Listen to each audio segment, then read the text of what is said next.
इस वीडियो में आप डीएलएड प्रथम सेमेस्टर के बाल विकास प्रश्न पत्र का कंप्लीट सॉल्यूशन देखने जा रहे हैं, जो कि वर्ष 2021 में पूछा गया था। यदि विगत वर्षों में पूछे गए प्रथम सेमेस्टर के सभी सब्जेक्ट्स के प्रश्न पत्रों का कंप्लीट सॉल्यूशन देखना चाहते हैं तो इस वीडियो के समाप्त होने के बाद से आप इस वीडियो का डिस्क्रिप्शन जरूर चेक करें। चलिए दोस्तों, इस वीडियो को शुरू करते हैं। पहला प्रश्न पूछा गया था, बाल मनोविज्ञान बालक के व्यवहार एवं अनुभव का विज्ञान है। यह कथन किसका है? तो इसका सही उत्तर हो जाएगा ऑप्शन नंबर 2, स्कीनर। स्कीनर ने कहा था कि बाल मनोविज्ञान बालक के व्यवहार एवं अनुभव का विज्ञान है। दूसरा प्रश्न पूछा गया था, मनोविज्ञान व्यवहार का विज्ञान है। यह कथन किसका है? तो इसका उत्तर हो जाएगा ऑप्शन नंबर 3, वॉटसन। वॉटसन ने ही पहली बार मनोविज्ञान को व्यवहार का विज्ञान माना था। तीसरा प्रश्न पूछा गया था, बुद्धि लब्धि निकालने का सूत्र क्या है? तो इसका सूत्र होता है मानसिक आयु बटे वास्तविक आयु गुणे 100, यानी कि ऑप्शन नंबर 3 इसका सही उत्तर है। बात करेंगे चौथे प्रश्न की, बाल विकास का प्रत्यक्ष संबंध बाल व्यवहार से है। यह कथन किसका है? तो इसका उत्तर हो जाएगा ऑप्शन नंबर 1, गैरिसन। पांचवा प्रश्न पूछा गया था, जीन पियाजे ने बालक के संज्ञानात्मक विकास के कितने अवस्थाओं का वर्णन किया है? तो उन्होंने 4 अवस्थाओं का वर्णन किया है। ऑप्शन नंबर 2 सही उत्तर होगा। छठवां प्रश्न पूछा गया था, बाल विकास का तात्पर्य है। इसका उत्तर हो जाएगा ऑप्शन नंबर 4, क्रमिक परिवर्तन। विकास का मतलब ही होता है कि परिवर्तन होना, तो ऑप्शन नंबर 4 क्रमिक परिवर्तन सही उत्तर है। सातवां प्रश्न पूछा गया था, वह मानवीय योग्यता जिसके द्वारा व्यक्ति किसी नवीन रचना या विचार को प्रस्तुत करता है। ध्यान दीजिएगा, नवीन रचना की बात हो रही है, तो इसका उत्तर हो जाएगा आपका ऑप्शन नंबर 1, सृजनात्मकता, क्योंकि सृजनात्मकता में ही नवीनता की बात की जाती है। आठवां प्रश्न पूछा गया था, बुद्धि का त्रिआयामी सिद्धांत किसने दिया है? तो इसका उत्तर हो जाएगा ऑप्शन नंबर 3, गिलफोर्ड ने। नौवां प्रश्न पूछा गया था, टीएटी परीक्षण की कार्ड संख्या होती है। तो इसमें कुल 31 कार्ड होते हैं, जिसमें से 10 कार्ड केवल पुरुषों के लिए होते हैं, प्लस 10 कार्ड केवल महिलाओं के लिए होते हैं, प्लस 10 कार्ड महिला और पुरुष दोनों के लिए होते हैं, और एक कार्ड जो अंतिम वाला कार्ड होता है वो खाली होता है। तो कुल कार्डों की संख्या कितनी हो गई? आपकी 31 होती है, लेकिन ऑप्शन में देखिए किसी में 31 नहीं दिया गया है, इस वजह से आपका उत्तर हो जाएगा ऑप्शन नंबर 4, इनमें से कोई नहीं। 10वां प्रश्न पूछा गया था, अभ्यास और अनुभव के द्वारा व्यवहार में होने वाला परिवर्तन क्या कहलाता है? तो इसका उत्तर हो जाएगा ऑप्शन नंबर 2, अधिगम। व्यवहार में परिवर्तन अभ्यास और अनुभव के माध्यम से अधिगम कहलाता है। ऑप्शन नंबर 2 सही उत्तर है। 11वां प्रश्न पूछा गया था, भाटिया बैटरी परीक्षण किससे संबंधित है? तो इसका उत्तर हो जाएगा ऑप्शन नंबर 3, बुद्धि से। 12वां प्रश्न पूछा गया था, यदि किसी बालक की मानसिक आयु यानी कि मेंटल एज 15 वर्ष दी गई है और वास्तविक आयु यानी एक्चुअल एज 10 वर्ष दी गई है, तो उसकी बुद्धि लब्धि यानी आईक्यू आपसे पूछा जा रहा है। आईक्यू का फॉर्मूला आपने पढ़ा होगा। आईक्यू जो होता है वो होता है mental as divided by actual as into 100। ठीक है, मेंटल एज आपको 15 दी गई है और एक्चुअल एज 10 वर्ष दी गई है, गुणे 100 हो जाएगा। 1 0 से 1 0 कट जाएगा, यानी कि 15 गुणे 10 यानी कि 150 आ जाएगा। तो उसका बुद्धि लब्धि कितना होगा? ऑप्शन नंबर 3, 150 सही उत्तर है। 13वां प्रश्न पूछा गया था, सूज के सिद्धांत के प्रतिपादक कौन है? तो इसका उत्तर हो जाएगा ऑप्शन नंबर 3, कोहलर। कोहलर ने ही सूज का सिद्धांत दिया था। 14वां प्रश्न पूछा गया था, प्रेरणा कार्य को प्रारंभ करने, जारी रखने और नियमित करने की प्रक्रिया है। यह कथन किसका है? तो ऑप्शन नंबर 2, गुड इसका सही उत्तर है। 15वां प्रश्न पूछा गया था, चिंतन मानसिक क्रिया का ज्ञानात्मक पहलू है। यह कथन किसका है? तो ऑप्शन नंबर 1, रॉस सही उत्तर है। दोस्तों, अब बात करेंगे अति लघुत्तरीय प्रश्नों की। 16वां प्रश्न पूछा गया था, बाल विकास के अंतर्गत कौन सा आयु वर्ग आता है? ध्यान दीजिएगा, आपसे आयु वर्ग पूछा जा रहा है। तो बाल विकास के अंतर्गत हम लोग 3 अवस्थाओं को पढ़ते हैं, शैशवावस्था, बाल्यावस्था और किशोरावस्था, जिसमें शैशवावस्था की जो आयु वर्ग है वह 0 से 6 वर्ष, बाल्यावस्था की 6 से 12 वर्ष और किशोरावस्था की 12 से 18 वर्ष तक हम लोग पढ़ते हैं। तो यहाँ पर पूछा जा रहा है कि बाल विकास के अंतर्गत कौन सा आयु वर्ग आता है, तो आप लिख सकते हैं बाल विकास के अंतर्गत 0 से 18 वर्ष आयु वर्ग आता है, क्योंकि यहाँ पर स्पेसिफिक किसी अवस्था की नहीं पूछा जा रहा है, यहाँ पर बाल विकास के अंतर्गत आयु वर्ग पूछा जा रहा है। तो आपका उत्तर हो जाएगा 0 से 18 वर्ष आयु वर्ग बाल विकास के अंतर्गत आता है। बढ़ते हैं अगले प्रश्न की तरफ। 17वां प्रश्न पूछा गया था, मूल प्रवृत्तियों की संख्या बताइए। तो मूल प्रवृत्तियों की कुल संख्या होती है 14 और इसको मैकडूगल ने बताया था। तो प्रश्न में सिर्फ इतना ही पूछा गया है, मूल प्रवृत्तियों की संख्या बताइए, तो आपका उत्तर हो जाएगा 14। बढ़ते हैं 18वें प्रश्न की तरफ। बाल्यावस्था जीवन का अनोखा काल है, किसने कहा है? तो इसका उत्तर हो जाएगा कोल और ब्रूस ने। इसका उत्तर क्या हो जाएगा? कोल और ब्रूस ने। कोल और ब्रूस ने बाल्यावस्था को जीवन का अनोखा काल कहा है। इसका उत्तर होगा कोल और ब्रूस। बढ़ते हैं प्रश्न संख्या 19 की तरफ। प्रयत्न एवं भूल का सिद्धांत के प्रतिपादक कौन है? तो प्रयत्न एवं भूल के सिद्धांत के प्रतिपादक थॉर्नडाइक हैं। आपका उत्तर हो जाएगा थॉर्नडाइक। 20वां प्रश्न पूछा गया था, संवेग में एक निश्चित दिशा में क्रिया की प्रवृत्ति होती है, क्या परिभाषित किया गया है? मतलब ये पूछ रहा है कि ये स्टेटमेंट क्या कह रहा है। तो देखिए, संवेग में एक निश्चित दिशा में क्रिया करने की प्रवृत्ति होती है, इसका मतलब ये हुआ कि जब भी व्यक्ति में कोई संवेग उत्पन्न होता है तो उसके सापेक्ष वह क्रिया करने के लिए प्रतिबद्ध हो जाता है। जैसे कि देखिए, अगर किसी के अंदर आश्चर्य एक संवेग है, ठीक है, आश्चर्य एक संवेग है, तो जब भी उसमें आश्चर्य संवेग उत्पन्न होगा तो उसमें जिज्ञासा उत्पन्न होगी। जब जिज्ञासा उत्पन्न होगी तो वो उसे खोजने की कोशिश करेगा। तो वहीं आपका पूछा जा रहा है कि संवेग एक निश्चित दिशा में क्रिया की ओर प्रवृत्ति होती है, यानी कि जब उसमें आश्चर्य कोई संवेग उत्पन्न हुआ तो उसमें जिज्ञासा उत्पन्न हो गया, और जिज्ञासा की वजह से वह क्रिया करने के लिए प्रतिबद्ध होगा, यानी उसे जिज्ञासा को शांत करने के लिए कोई ना कोई कार्य करेगा। यही आपसे प्रश्न में पूछा जा रहा था। 21वां प्रश्न पूछा गया था, किन्हीं दो बुद्धि परीक्षण के नाम लिखिए। तो बुद्धि परीक्षण को दो प्रकार से वर्गीकृत किया जाता है, व्यक्तिगत बुद्धि परीक्षण और सामूहिक बुद्धि परीक्षण।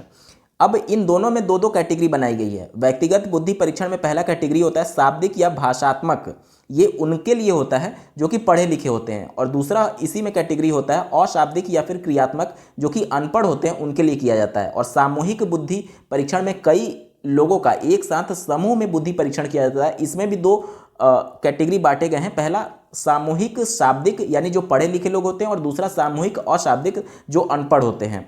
तो इसके अंतर्गत कोई भी आप दो लिख सकते हैं, जैसे कि भाटिया क्रियात्मक परीक्षण और आर्मी अल्फा परीक्षण, आर्मी जनरल वर्गीकरण, और इसके अलावा आप स्टैनफोर्ड बिने स्केल, ये सभी परीक्षण जो हैं वो बुद्धि परीक्षण के प्रकार हैं, और आपसे दो प्रकार पूछा गया था। ठीक है, चलिए बढ़ते हैं अगले प्रश्न की तरफ। 22वां प्रश्न पूछा गया था, किन्हीं दो व्यक्तित्व परीक्षण को बताइए।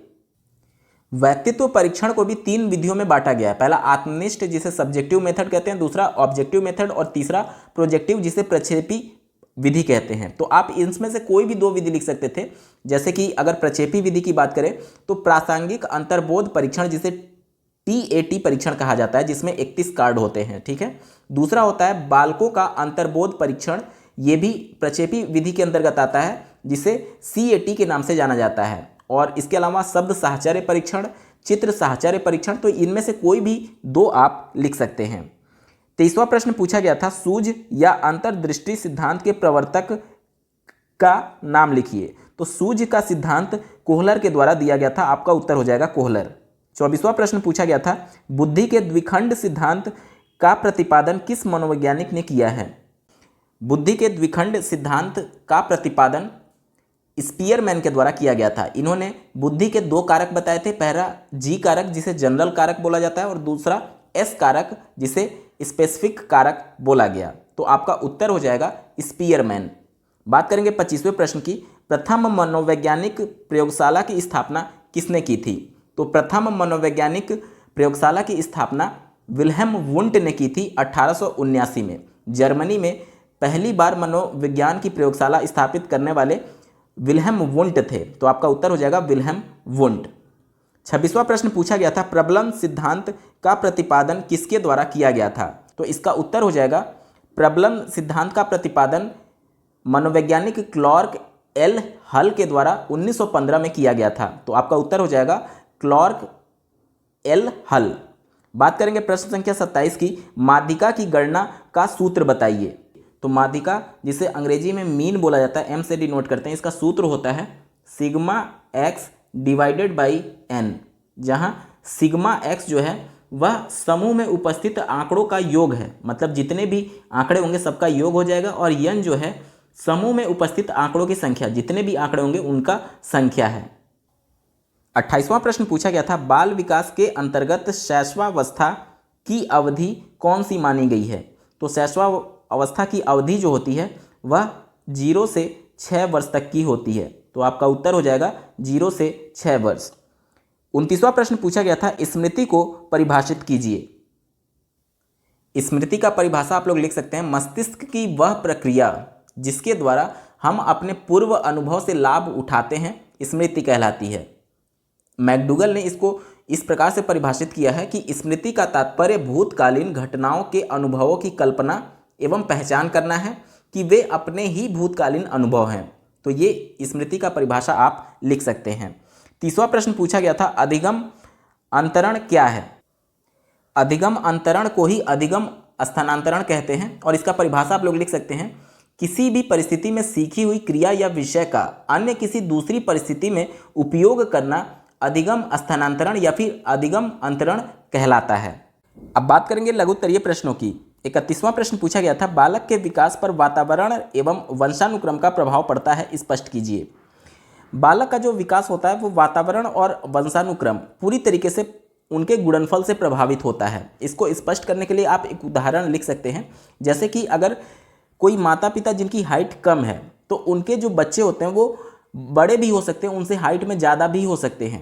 अब ये कैसे संभव हुआ?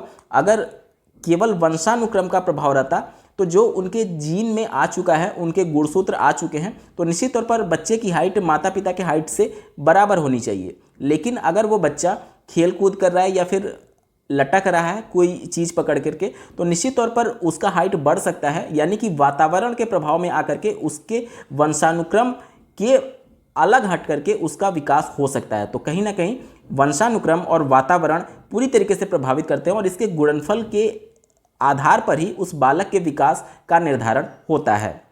32वां प्रश्न पूछा गया था, अधिगम के पठार से क्या समझते हैं? इसके दूर करने के उपाय बताइए। अधिगम के पठार की परिभाषा आप इस प्रकार से लिख सकते हैं, जैसा कि आपको ज्ञात होगा कि प्रयास और अनुभव के आधार पर जो व्यवहार में परिवर्तन होता है उसे ही अधिगम कहा जाता है।